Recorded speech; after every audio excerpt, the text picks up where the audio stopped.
Le président français a accueilli ses homologues africains, bref. Il a accueilli des présidents africains chez lui à la maison pour discuter sur une possibilité de financer $1 milliard dans un projet de déploiement de vaccins en Afrique. C'est un mouvement global dont AVMA, cet accélérateur de production de vaccins en Afrique, sera une brique essentielle pour bâtir justement ce véritable marché africain du vaccin. Après que la pandémie coronavirus a révélé des inégalités béantes dans l'accès à ces vaccins. En d'autres termes, le président Macron a accueilli des présidents africains et des leaders africains qui sont venus en France. Bon, d'abord, il faut regarder comment ils ont été accueillis. Regardez comment Macron s'amuse avec ces gens. C'est pas possible. Regardez le président ghanéen. Regardez comment il sourit. Macron est beaucoup plus jeune que lui. Est-ce que vous pensez que le président ghanéen autoriserait à ce qu'une personne de plus jeune, un autre président plus jeune, lui serre le bras comme ça et balance? Non, pas du tout.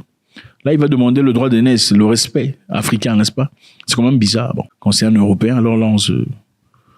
Bon, bref. Donc, M. Macron a accueilli des présidents africains qui sont venus dans l'objectif de discuter sur cette possibilité d'avoir $1 milliard dans le lancement d'un accélérateur africain de fabrication de vaccins qui offrira des incitations financières au pays. C'est-à-dire, on veut établir en Afrique des bases, des institutions qui peuvent produire le vaccin, un vaccin. Parce que d'après eux, il y a une pandémie qui arrive.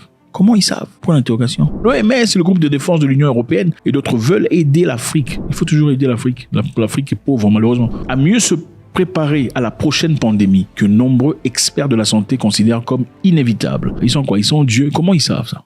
C'est intéressant. Comment ils savent ça? Personne n'a su que Corona serait...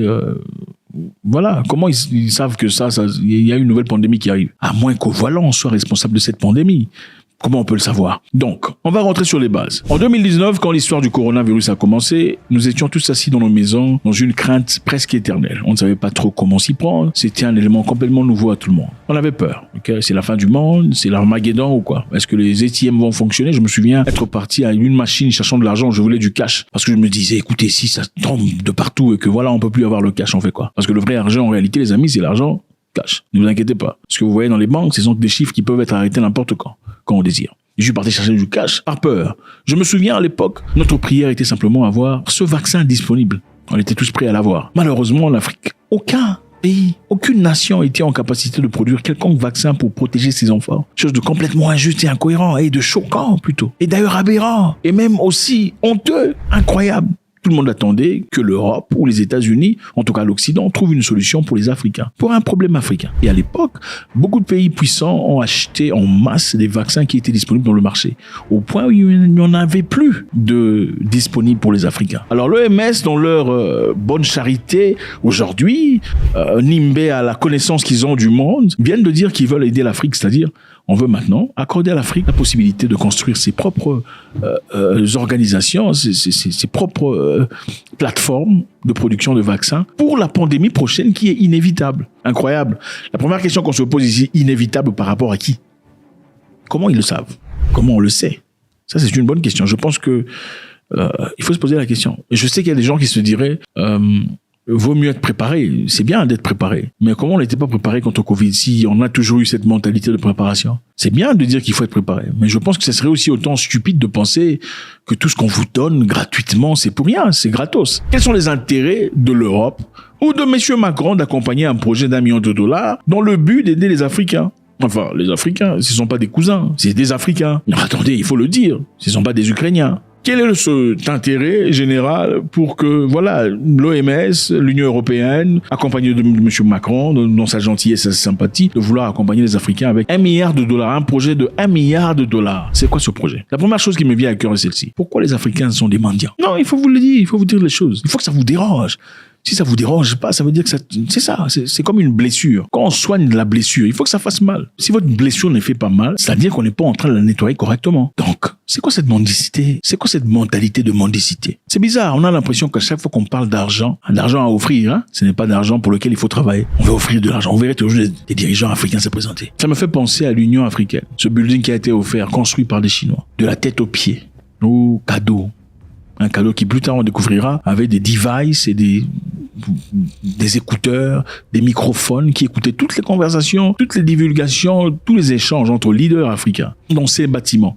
Tout ce qu'il y avait comme communication dans les toilettes, dans les couloirs, partout, était renvoyé chaque week-end dans un serveur chinois. Comment pouvez-vous vous y plaindre? Vous pensez que les cadeaux gratuits sont vraiment gratuits? Je ne pense pas. Les 48 lois du pouvoir disent il faut mépriser le lunch gratuit. Ce n'est jamais gratuit. Le 1 milliard de dollars qu'on veut mettre là sur pied, qu'on veut disponibiliser pour financer ces entreprises africaines qui produiront les vaccins, c'est pour quel objectif? Comment pouvez-vous savoir que les vaccins qui sont produits là seront vraiment africains? Parce que vraiment, je me souviens à l'époque, il y a l'ex-président zambien qui disait, avant d'appliquer le vaccin pour mon peuple, je voudrais avoir les éléments de ces vaccins, que ces vaccins soient examinés par des scientifiques africains, c'est-à-dire zambiens, dans son cas, pour qu'après la conclusion, ce vaccin soit distribué à mon peuple. Sinon, je ne le ferai pas. Et beaucoup de gens l'ont insulté. N'avait-il pas raison de poser la question? Il faut quand même être fou pour accepter d'introduire quelque chose venant de quelqu'un d'ailleurs dans ton corps ou dans tes enfants. Vous pensez que la France prendrait un vaccin venant de la Chine sans l'examiner? Non. Ou un vaccin venant de la Russie, du Vietnam ou de la Corée du Nord sans l'examiner préalablement par les scientifiques français avant de l'administrer aux Français? Non, c'est pas possible. Il y a que les Africains qui acceptent des histoires. Oui, venez nous vacciner. Jamais un Américain ou le gouvernement américain n'autoriserait qu'un vaccin vienne de la Chine, de l'Inde, sans l'avoir examiné au préalable. C'est vrai qu'au départ, les gens étaient assez méticuleux pour refuser ces histoires. Enfin, pour être sceptiques au moins par rapport à la vaccination, sans vérification. Il n'y avait pas de facilité, il n'y avait pas d'endroit en Afrique où on pouvait produire ce vaccin pour les Africains. Néanmoins, on dit qu'en Afrique, seulement 2%. L'Afrique ne produit que 2% des vaccins qu'elle utilise. 2% de vaccins. Les vaccins qui sont utilisés en Afrique, seulement 2% sont produits en Afrique. L'objectif que nous nous sommes fixés, dit M. Macron, que d'ici 2040, la production atteigne 60%. C'est ça l'objectif de M. Macron. M. Macron, c'est un homme bien que je ne suis pas tout à fait d'accord avec lui quand il a dit que les Africains font beaucoup trop d'enfants. Vous vous en souvenez, hein? Il a dit ça, les Africains font beaucoup trop d'enfants. Le problème en Afrique, c'est culturel. Vous faites beaucoup trop d'enfants. N'ayons pas des fausses représentations. Ça, c'est la réalité. Et donc, il y a un problème. Ce problème, il est quoi? Il est démographique. J'ai été l'un des premiers, je me suis fait attaquer partout, surtout en Europe, quand j'ai dit cela. Mais il y a des présidents courageux, comme le président Issoufou, qui ont commencé à s'attaquer au sujet. Quand vous êtes un pays pauvre, où vous laissez la démographie galopante, vous avez 7, 8 enfants par femme, vous ne sortez jamais de la pauvreté. Parce que même quand vous avez un taux de croissance de 5 ou 6%, vous n'arrivez jamais à en sortir. Mais bon, là, il veut aussi que vous soyez vaccinés. Bon, ça n'a rien en commun, n'est-ce pas? Bon, les Africains ont plusieurs enfants, mais M. Macron s'inquiète quand même pour vous. Il faut vous vacciner.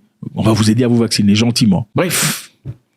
Pourquoi les Africains ne peuvent pas mettre leur argent ensemble? 10 millions par pays. C'est impossible. Pour commencer un projet pour Africain par Africain, pour objectif d'Africain. Pourquoi il faut toujours aller mendier? Je me demande. J'ai du mal à comprendre. Les mêmes gens qui vous disent vous faites trop d'enfants, bon, finalement veulent venir vous vacciner aussi pour votre bien. Bon, je sais pas. Tu as un souci avec le voisin, vous vous prenez la tête. Ok? Vous chamaillez, le lendemain, tu viens envoyer ton enfant pour aller manger là-bas. Attendez. Où sont les éléments cérébraux? God bless.